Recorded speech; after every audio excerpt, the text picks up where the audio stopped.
All right, thank you, Holger. So hi and welcome to the first session of our 2021 annual investigator meeting.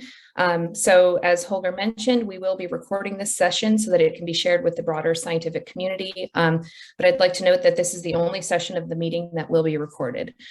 So this session is intended to provide an overview of the HIRN Consortia, with each consortium being presented by their respective consortium chair. After the last speaker, we will transition to a 5-minute discussion session. So if you'd like to ask a question, please use the raise hand function. I will then call on you and we will unmute you so that you can ask your question. If you would prefer, you can ask your question in the Q&A box, and each presenter will respond to those questions after their presentation. If you choose this method of asking a question, please make sure to type the name of the speaker you'd like to direct your question to so that they can easily find questions directed to them and respond. So I'd like to go ahead and introduce our first speaker, Dr. Anath Shalev, who is a professor of medicine and director of the Comprehensive Diabetes Center at the University of Alabama at Birmingham. Dr. Shalev will be providing an overview of the consortium on beta cell death and survival. Perfect. All right, so thank you so much, Amelia, and it is my pleasure to start off the meeting with introducing our consortium on beta cell death and survival. Our mission is to use human pancreatic tissues to discover mechanisms of cellular stress or dysfunction that may contribute to the development of autoimmunity in at-risk individuals, to identify specific biomarkers of the asymptomatic phase of type 1 diabetes, and to develop innovative strategies to stop beta cell destruction early in the disease process. So obviously we have our work cut out for us.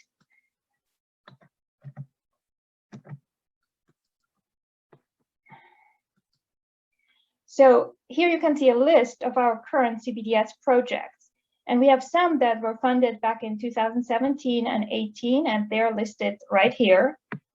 And then we have 5 new projects that were just funded last year, and you can see them listed all here. In addition, we have a number of new investigator awards in CBDS, and they come in 3 flavors, as you heard a little bit from Holger before. So we have some that have the HIRN New Investigator Award that was an original funding opportunity for young pre-R01 investigators as they established their labs, and recipients are Holger and Amelia. We also have the Gateway Investigators, which are NIH-funded awards, whereby the young investigator can apply for HIRN, but also to TrialNet or TEDdy. And recipients in that category are Raphael and Amelia again. And then finally, we had this initiative of emerging leaders this year, which are internal HIRN-funded awards for senior postdocs as they transition to independence, and Kari Levens is one of the recipients in that category. Now, to give you a little bit of an overview of the advances and ongoing work within CBDS, I want to kind of highlight some of the work that is being done. So what you can see here is the work by Klaus Kestner and Yuval Dor, as they're focusing on drivers and consequences of beta cell damage in type 1 diabetes. And to do so, they investigated somatic mutation in the pancreas of subjects with and without type 1 diabetes, different parts of the pancreas. And interestingly, they found increased mutation frequency in the pancreas of type 1 diabetes donors in the HLA-A, B, and C genes, suggesting that somatic mutations could actually modify the inherited zygotic risk for type 1 diabetes.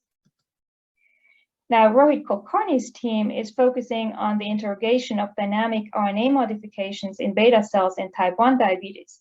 And they hypothesized that healthy beta cells can upregulate N6-methyladenosine, or M6A, levels in an immune insult, but that this response is lost in type 1 diabetes. So in fact, their mass spec analysis of human islets treated with cytokines showed increased M6A levels, and treatment of human islets or endo-C cells with cytokines induced upregulation of the M6A writer metal-3. So now they're working on identifying metal-3 mRNA targets in the context of type 1 diabetes, and have designed an AAV6 vector driving overexpression of metal-3, specifically in beta cells in NOD mice, to try to address the potential therapeutic effect of metal-3. Now, the group of Desmond Schatz, Carla Greenbaum, and Yuval Dor are working on multiplexing DNA methylation markers to detect circulating cell-free DNA derived from human pancreatic beta cells. And what I saw was that there was an elevation of levels of beta cell-derived cell-free DNA in islet transplant recipients. However, no evidence of such elevation of beta cell-derived cell-free DNA was found in the plasma of patients at risk for type 1 diabetes or recently diagnosed with type 1 diabetes, even when looking at 4 different centers and their cohorts. And they recently published that work in JCI Insight. And my own group has been working on the development of an early diagnostic biomarker, a novel treatment strategy for type 1 diabetes. And we thereby discovered the serum microRNA MYO204 as an early biomarker for type 1 diabetes-associated beta cell loss in autoantibody positive at-risk subjects and recent onset type 1 diabetes. We also identified a promising anti-diabetic orally bioavailable small molecule that regulates TIC/SNP with thyroxine interacting protein expression and glucagon action. You can see that on this side. And this is the result of an extensive high-throughput screen of 300,000 small molecule compounds, additional chemistry optimization, and analysis in human islets and different mouse models of diabetes.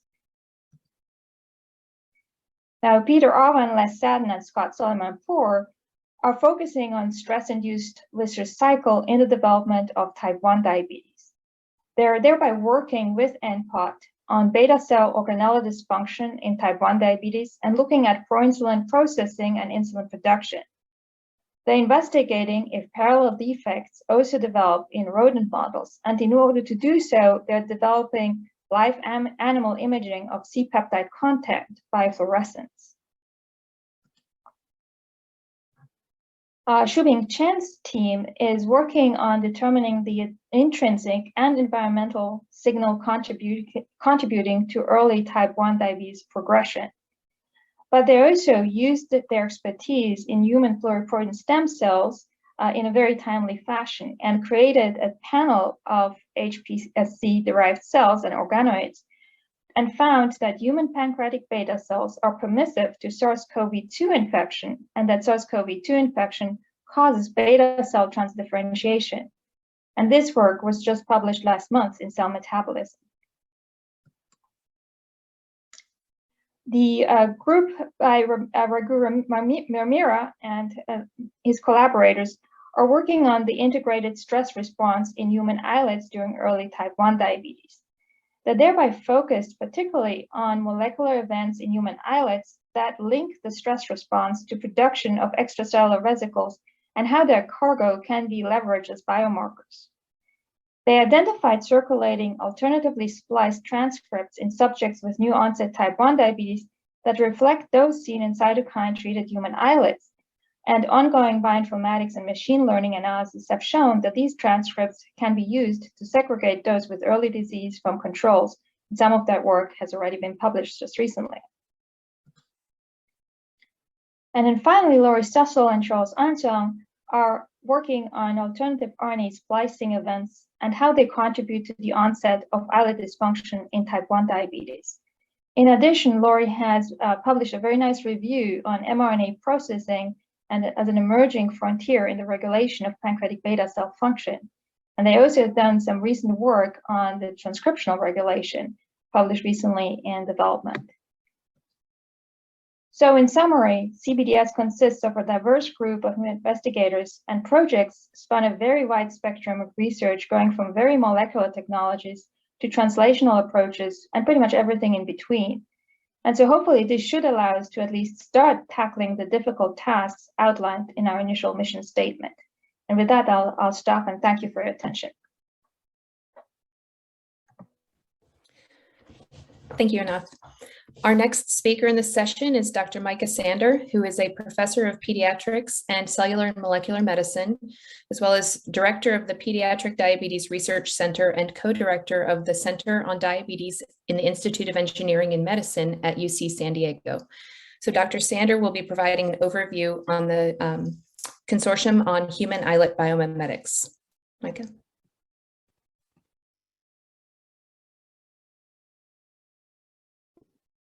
have to unmute myself. So welcome everyone. Probably everyone recognizes for some that I'm actually not Sherry Stabler. I'm actually stepping in for Sherry, who had a little bit of a last minute emergency and couldn't give this presentation. So I'm trying to do my best to summarize the activities of the consortium on human islet biomimetics.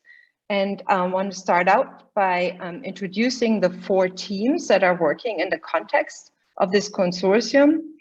And the first team is the one led by Michael Roper. And I will introduce this, but the overall goal is there really to identify new methodologies for measuring insulin. And then the 3 other teams, one at the University of Florida, one from Penn, and then our team at the University of California, San Diego, and other University of California campuses. The overall goal there is to build a microfluidic platform for modeling islet cell immune cell interactions. So the goal and mission of this consortium is really to marry technologies from 2 fields, which is islet biology and bioengineering, to utilize microfluidic technology that has been developed in the field of bioengineering and combine it with technologies developed in the islet cell field, namely islet culture systems, and then also generating islets from stem cells to build a microfluidic platform in which we then can model the autoimmune attack of the adaptive immune system on pancreatic beta cells. And the first phase of this consortium, which we already had in the last reiteration of HIRN, was really to build these microfluidics platforms. And now all the teams are transitioning really from just establishing the platform to then utilizing the platform to ask specific questions about immune cell beta cell interactions relevant to type 1 diabetes. So to start with the UO1, or these are actually UGA3s, UG4. So we actually had sort of a split funding mechanism where we transitioned from like a 2-year establishment period to now another 3 years where we're going more into the modeling period. And the Ropers group has a grant where really the primary goal is to develop new methodologies for measuring insulin. And the only measurement we currently have is doing ELISAs, and that's what the entire field does. But that imposes some limitations for measuring insulin output in these very miniaturized microfluidic platforms. So the outflow track of these, so we have these platforms where we seed essentially these the islet models into these small little chambers, and then supply the medium through an arterial inflow that then penetrates the tissue, and then we have the outflow. And these are very, very small dimensions that really don't lend themselves to making accurate measurements of the insulin output.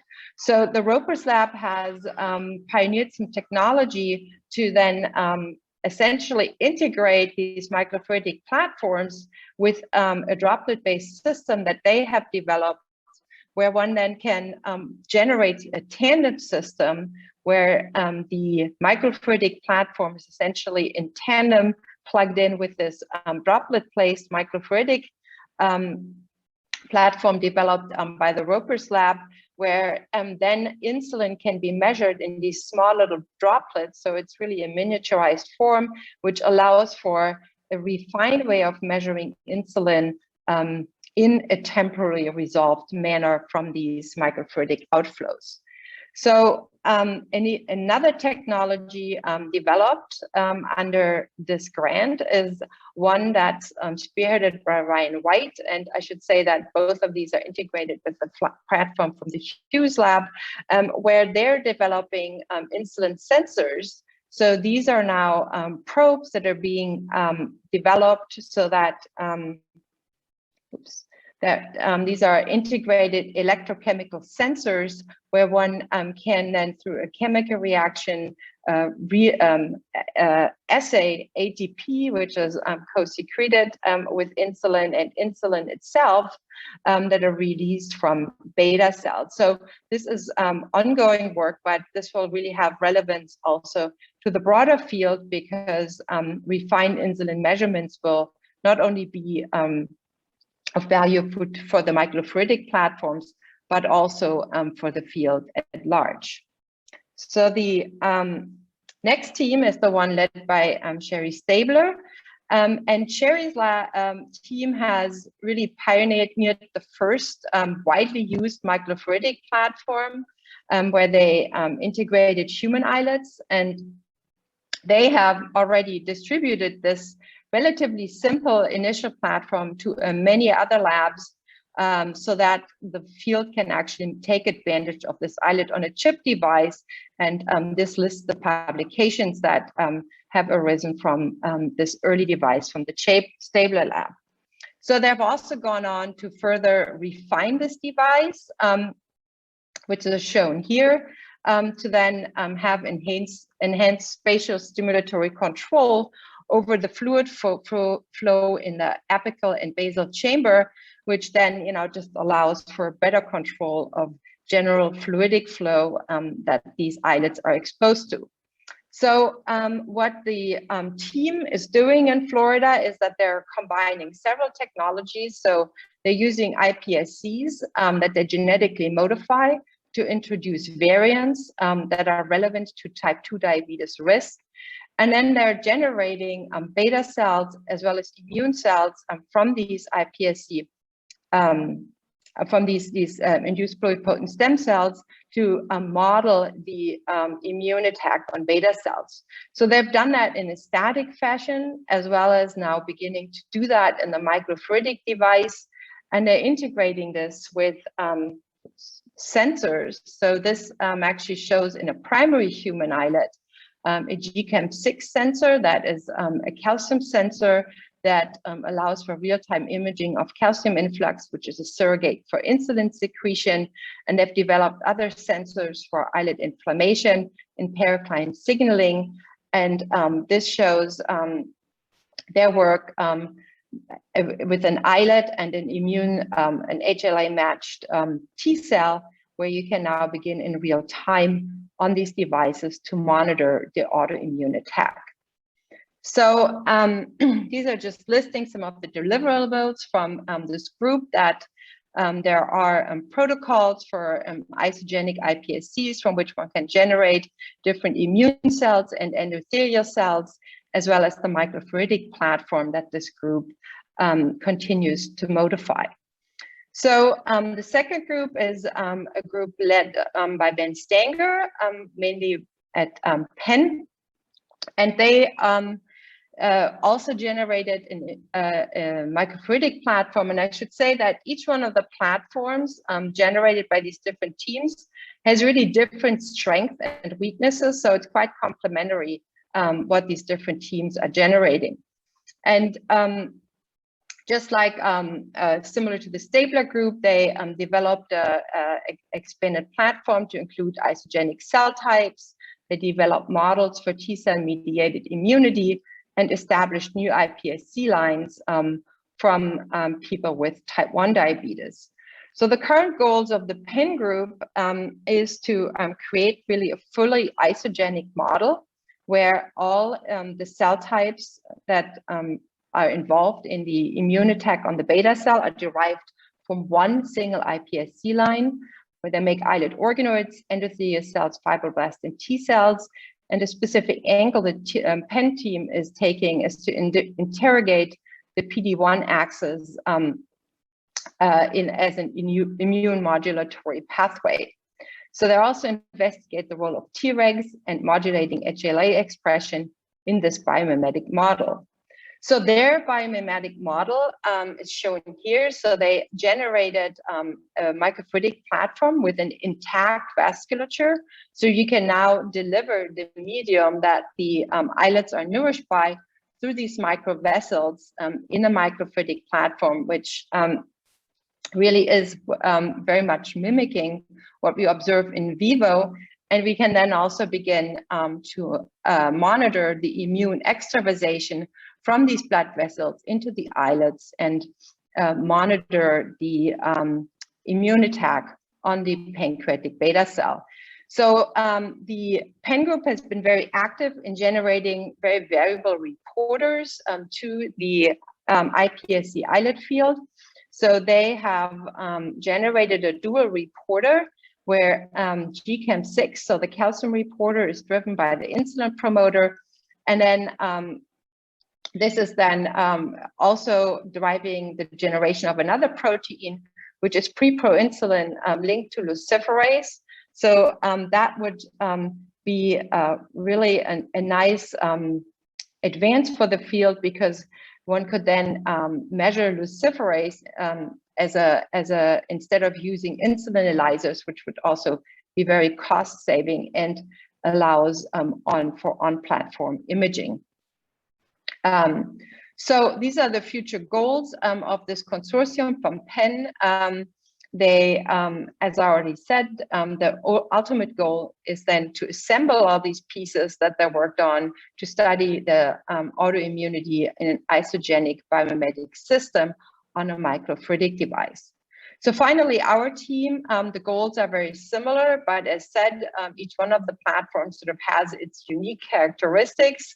So we have worked with Chris Hughes' lab and Steve George's lab, and they were one of the first groups to develop an actual intact vasculature on a microfluidic platform. So what we have done to really develop in this vascularized microfluidic platform to introduce islets, primary islets. So we developed a model where we can now study islet infiltration and we've done this in an allogeneic context, and we're now extending that to also using beta cell reactive T cell clones. So in parallel, we have also worked on making this model isogenic, and initially worked in a static fashion to make an islet organoid model from human iPSCs. And the specific advance that our group has brought to this consortium is that we established a co-culture system for iPSC islets with primary endothelial cells. So we now have a fully vascularized iPSC beta cell iPSC islet model in which we can then also monitor insulin secretion or GCAM with the GCAM6 reporter in real time to have a surrogate marker for beta cell function. So just like the other groups, the ultimate goal here is then to have a vascularized islet mini organ derived from human pluripotent stem cells. For this, we also derived iPSCs from people with type 1 diabetes, and then have matching immune cells that we banked from the same people. And we also have these people on recall so that we could get blood draws for fresh immune cells. And with this, the current ongoing work now tests the role of macrophages and different components in the islet niche on beta cell killing. So I want to close by just also highlighting the new emerging leaders and the gateway recipients within CHIB. So you're going to hear in the context of this meeting from Juan Alvarez, Robert Sharp, and Hirotaki Komatsu about their work as it pertains to human islet biomimetics and beta cell modeling, beta cell autoimmunity. So finally, how has CHIB contributed to HIRN at large and also to other consortia? So one thing I want to highlight is that CHIB has had a very fruitful interactions with the Tissue Chip Consortium that is also part of NIH, where generally organs on a chip are developed for multiple different tissues, and we've had joint calls with them, and this has been really I think, very fruitful both ways for the TC 2.0 consortium as well as CHIB members. And then there is ongoing interactions with CMAI that is taking some of these islet models also into transplantation contexts. So I'm going to close here and pass it on to Amelia. Thank you, Maike, and thank you especially for stepping in last minute to provide that overview for us. So our next speaker is Dr. Megan Sykes, who is a professor of medicine and director of the Columbia Center for Translational Immunology at Columbia University. Dr. Sykes will be providing an overview of the consortium on modeling autoimmune interactions. Hi. So it's a pleasure to give this introduction to CMAI on behalf of myself and my co-chair, Mark Anderson. So the mission of CMAI is to develop innovative approaches to model basic aspects of human type 1 diabetes immunobiology using novel in vitro and in vivo platforms. No, it's not moving. So modeling human type 1 diabetes does present a major challenge, and we've just heard about some very elegant in vitro approaches that also can be combined with in vivo approaches. The challenge is presented by our very limited access to materials from patients who develop disease. And this slide just depicts a scheme really pioneered by George Eisenbarth that outlines the progress of type 1 diabetes. And so much of it happens under the radar before we have any known markers of disease development. And furthermore, we have only very limited access to peripheral blood and now through several consortia to pancreatic tissue and lymph nodes and so on when someone unfortunately dies with disease. And then there's, of course, animal models, such as the NOD mouse. But when you think about it and think about the very individualized conglomerate of genetic variants that lead to the predisposition to disease in each individual person, having one inbred mouse line really represents one patient, and besides all the differences between mice and humans, makes it very difficult to really understand disease development and test human-specific therapies in a mouse model.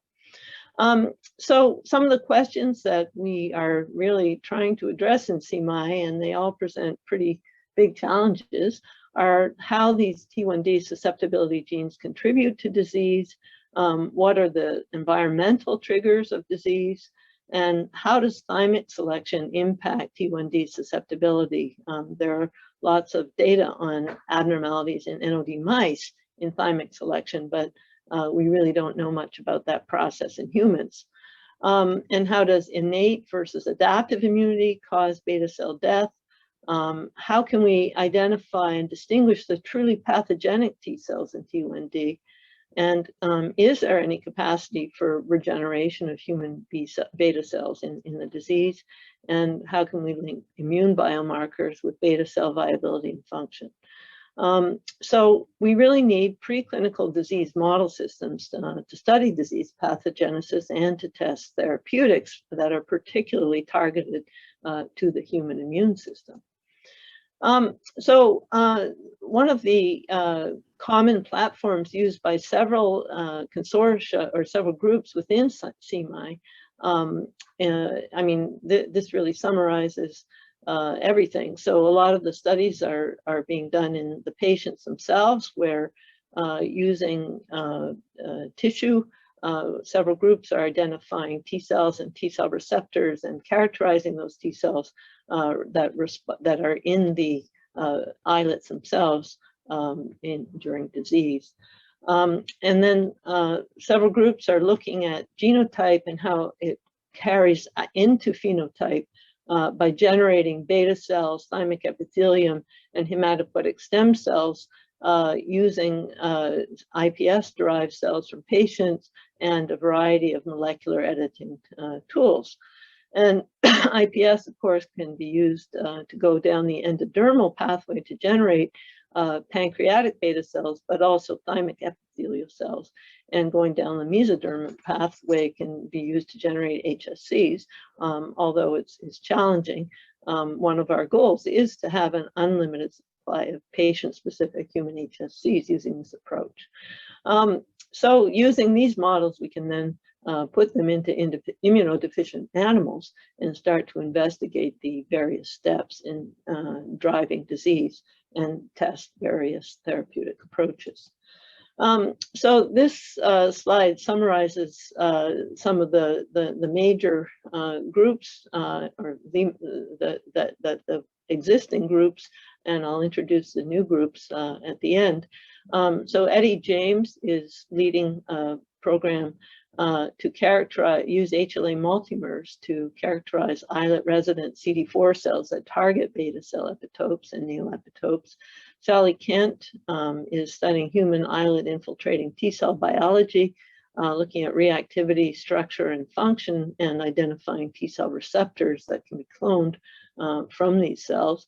And Dale Greiner is working with humanized mouse avatars for T1D using the IPS derived approaches that I showed in the last slide.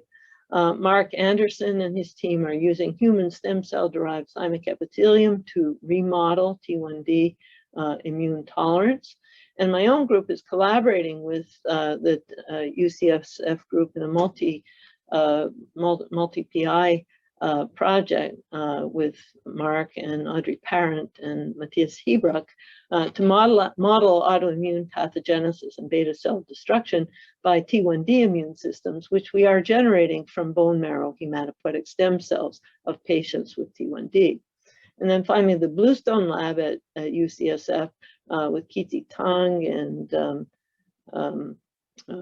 Cole Roybal and others is developing therapeutics to target the human islet environment. And some of the achievements so far of the consortium are advancing both in vitro and in vivo model systems to explore human autoreactivity in T1D. Some of the T cell receptors, function, and specificity of islet infiltrating T cells have been characterized from pancreata of patients with T1D or pre-T1D. We've been able to demonstrate thymic negative selection of human islet-specific T cells and observe some defects in this process in T1D-derived immune systems. And then the UCSF group has developed chimeric antigen receptors targeting the surface antigens on islets using CAR Tregs, basically. And finally, the Anderson group has transcriptionally characterized human thymic cell subtypes. And then we have two new CMAI members that you've already heard about.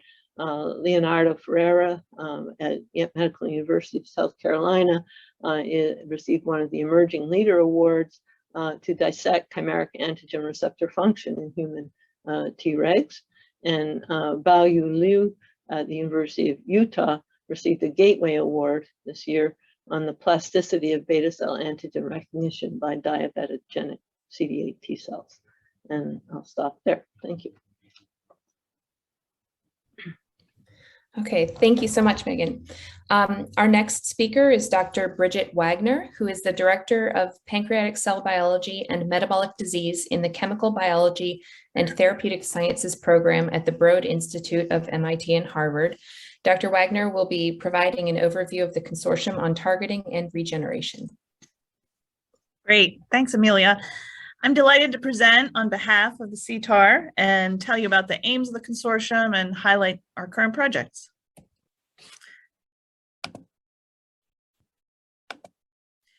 Now, because of our focus on targeting and regeneration, there's a translational component to most of the projects. We aim to model human islet biology and develop tools that can manipulate islets and the islet environment, with the overall goal to have an impact on developing new therapeutic hypotheses and new modalities for therapeutic delivery. We have 6 teams and 2 new HIRN investigators. As I mentioned, one of our primary goals is to model human islet biology. And to that end, Joe Zhao and Stefan Kissler have a project that is focused on differentiating insulin-positive cells from gastric cells. And they've developed several models for inducing insulin-positive cells and have also generated a method that results in C-peptide positive cells. These cells can secrete insulin in response to a high glucose challenge, and when transplanted as a kidney graft for 4 months, results in a very large expansion of insulin-positive cells. And ultimately, these could be useful as a treatment on their own or as model cells for downstream study. A second major goal is to target different therapeutic modalities to the islet environment. And we have teams that are working on delivering beta cell specific aptamers, islet-directed AAV vectors, and recombinant Tregs to be of benefit to the islet. Paolo Serafini and Midat Abdulreda lead an investigative team to deliver aptamers, which are non-viral targeting agents that could be used to increase beta cell mass, reduce apoptosis and improve grafting, monitor beta cell rejection, induce beta cell proliferation, or reduce beta cell immunogenicity. So these could be very useful for a number of different phenotypes. And here's the overall team, quite large, but again, led by Paolo and Midhat. Thanks. Next, Nakai, Marcus Grompe, and Maike lead an effort to develop novel cell-specific AAV capsids, even in non-human primates, and identify cis-regulatory elements that govern high levels of alpha cell-specific expression, and then combining these approaches to therapeutically reprogram alpha cells. More recently, they've found a particular AAV, KP1, that's 100 times better than AAV9 in islet cell transduction in the rhesus macaque. So that's a great advance. Another targeting approach is focused on engineering recombinant Tregs for targeting the human islet. And the aims here are to optimize CAR Treg localization to the islet in vivo, and to enhance the specificity of targeting with CAR and split CAR approaches. 4 specific targets have been pursued in the last several years, and with promising progress, and CARs are being tested in vivo. A third key aspect of CTAR is to develop new small molecule interventions, and 2 grants are aiming to take this approach to protect or regenerate the beta cell directly. First, Feroz Papa and Dusty Molly have been longtime collaborators working on modulating the IRE1A RNase to reduce ER stress. And in this project, they're developing partial antagonists of the IRE RNase called pairs to specifically suppress the terminal UPR and leaving the more beneficial adaptive UPR intact. And the aim of these pairs is to prevent inflammation and apoptosis in the context of type 1 diabetes. And they're working on improving properties of these compounds for in vivo delivery. You'll hear more about this project later today in the 3 p.m. Eastern session on beta cell stress. So do check that out from Feroz. And they also have a Nature Chemical Biology paper coming out this Thursday with Feroz and Dusty as co-corresponding authors. So congratulations to their team. The other small molecule focused project involves my own and Rohit Kulkarni's groups, along with key collaborators, Paul Clemens, Amadeo Vedere, and Amit Chowdhury, to develop an islet screening platform that focuses on testing intact human islets. And we've developed assays for each of these phenotypes and performed some screening in the past, but they each suffer from major liabilities that we aim to mitigate through this project.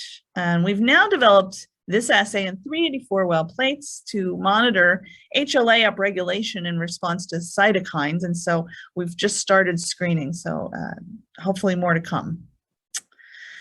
And for our benchmarking purposes, we've developed a beta cell informer set. So this is a single plate with a collection of 32 compounds in 10 concentrations, all in 384 well format. And as always, we're always happy to share this with others if you want to measure your own phenotypes in vitro. Finally, one of the most important goals of CTAR is to nurture the next generation of talent in islet biology, and 2 of the HIRN new investigators are a part of CTAR. First, Sangeeta Dhawan focuses on DNA hydroxymethylation, an important epigenetic modification that regulates the functional beta cell phenotype.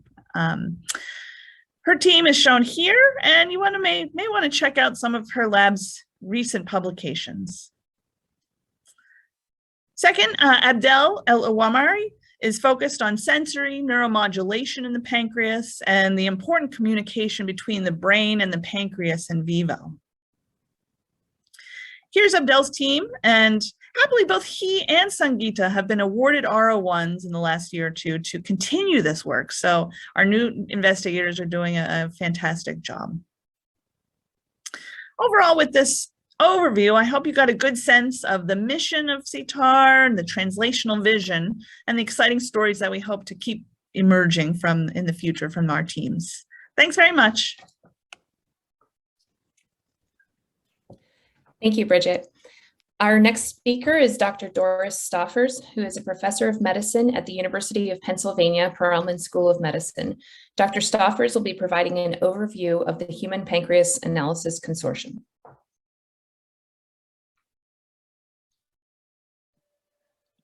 Good afternoon. Thank you very much, Amelia. I'm really honored and very pleased to be able to present an overview of the Human Pancreas Analysis Consortium, also called HPAC.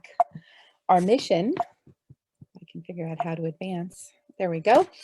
Our mission is to investigate the physical and functional organization of the human islet tissue in its environment, the cell-cell relationships within the pancreatic tissue ecosystem, and the contributions of the multiple non-endocrine components to islet cell function and dysfunction.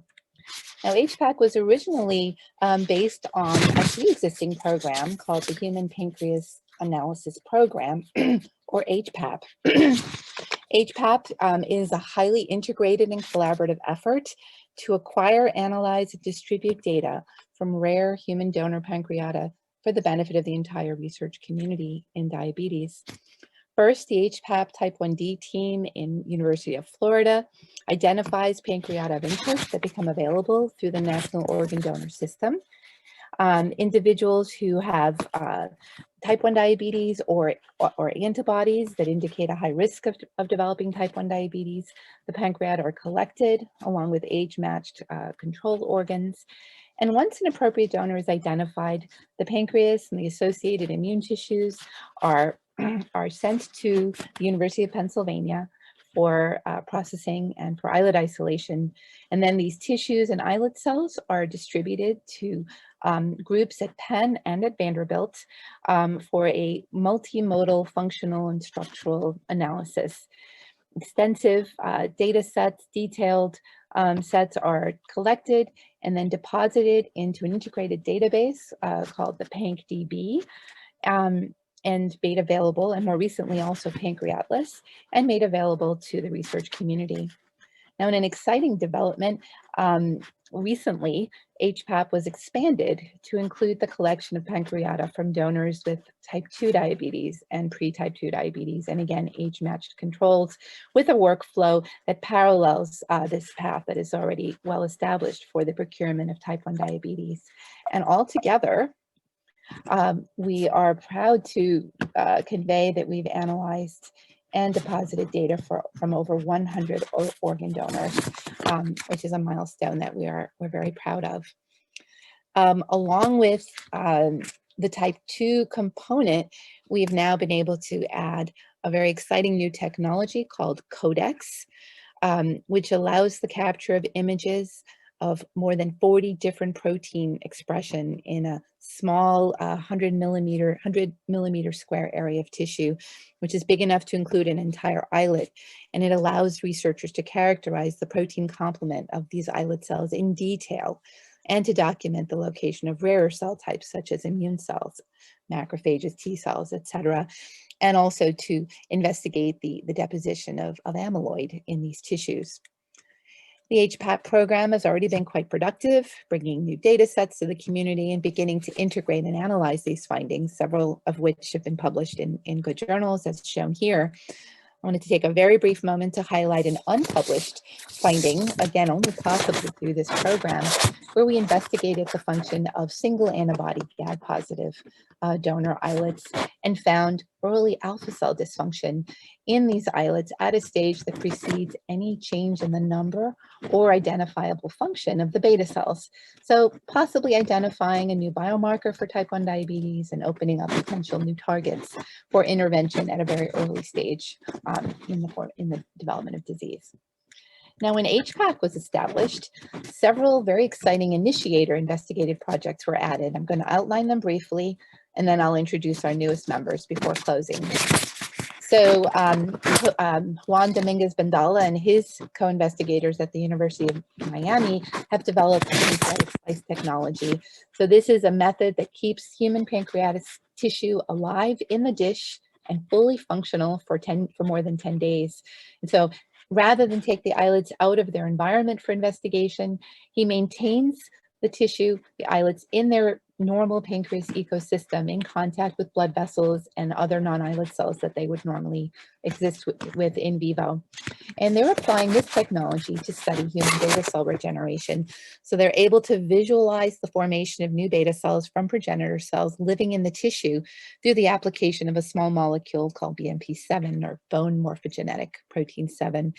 They're also applying single cell RNA-seq and proteomics along with the slice technology.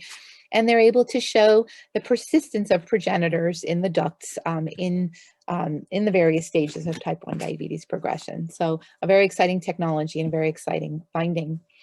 In another project, Patrick McDonald from University of Alberta in Canada and his international team are combining patch clamping to look at electrophysiological properties of cells along with RNA-seq to report on gene activity in the very same cells. And by integrating these two technologies, they are linking physiological function with gene expression in both alpha and beta cells. In another project, Maike Sander, with her colleagues at UCSD and at Vanderbilt, is combining epigenetic and genome and RNA transcriptome technologies.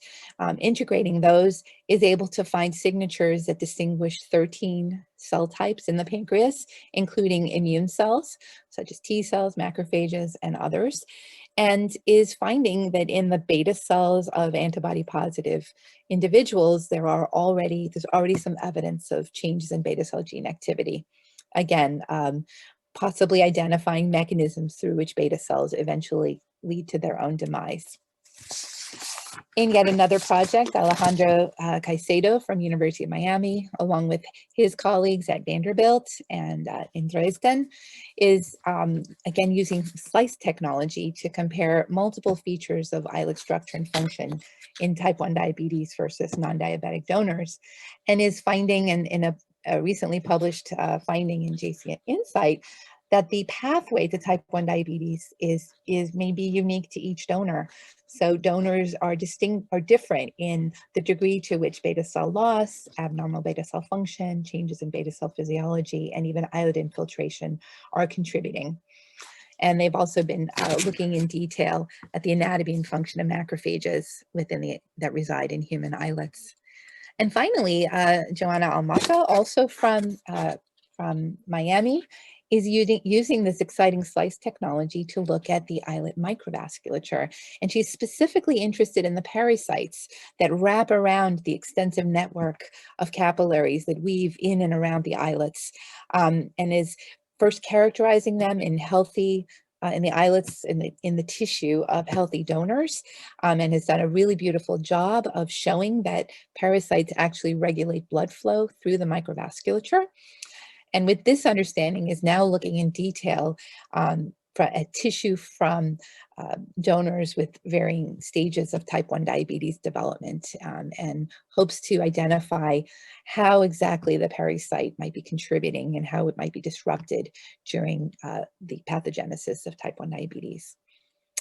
And finally, I'd like to introduce our two new members, Dr. Vera Kravitz from the University of Colorado, who is a recipient of a 2021 Emerging Leader Award, and Dr. JP DeCastro from University of Miami, who's studying exercise, the effect of exercise on human islet function. He's a recipient of the 2021 Gateway Award. And you will be hearing from both of these new members of HPAC later today and also tomorrow. So with that, I'd like to conclude this overview of HPAC, which is now one of the 6 consortia that comprise the HIRN. Thank you very much. Thank you, Doris. Okay, last but certainly not least, our final speaker of the session is Dr. Joyce Niland, who is the chair and professor of the Department of Diabetes and Cancer Discovery Science at the City of Hope. Dr. Niland will be providing an overview of the Human Islet Research Network Enhancement Center.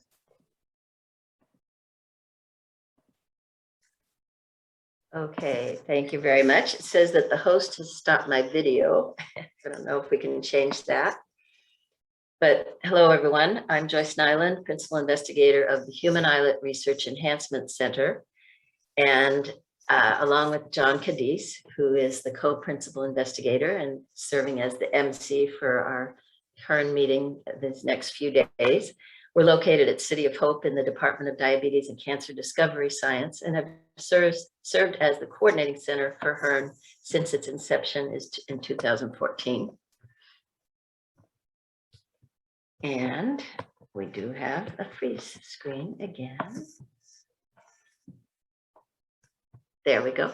So let me tell you who are the members of HIREC, along with John and myself as the principal investigators. We have our full-time program manager, Layla Rouse, who you're probably all familiar with. She does a wonderful job organizing all of the meetings and facilitating the investigators. And then we have our staff, a great project assistant, Nellie Berger, an expert technical lead, Dave Coe, and our scientific data curator, Anuet Fu, who has done a great job with our resources. Unfortunately, she's moving on soon to another position.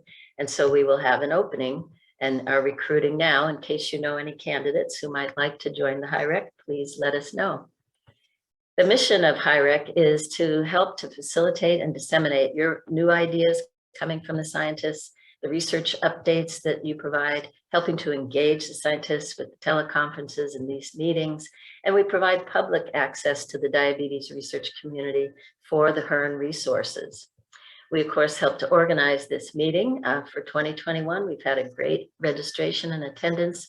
Over 340 people have registered, very close to our peak that occurred last year. So great attendance for these meetings that will happen over the next 3 days. And we've recently reskinned and redeveloped our HIRN website. And this is the new screenshot. And I'll use this as a conduit to describe the HIREC resources that we can offer to you. If you go to the website, you can get more information about all 5 consortia that you're hearing about this morning, along with the new investigators. You can also go there if you're searching for any HIRN publications. They've all been cataloged and the metadata is there so you can search by consortium, by keyword, by investigator. We already have over 620 HIRN generated publications, which is very impressive. There's also a new review series in progress right now that it's being published in Molecular Metabolism. So far, the TNC has authored an editorial for the overview of the review series entitled From Type 1 Diabetes Biology to Therapy.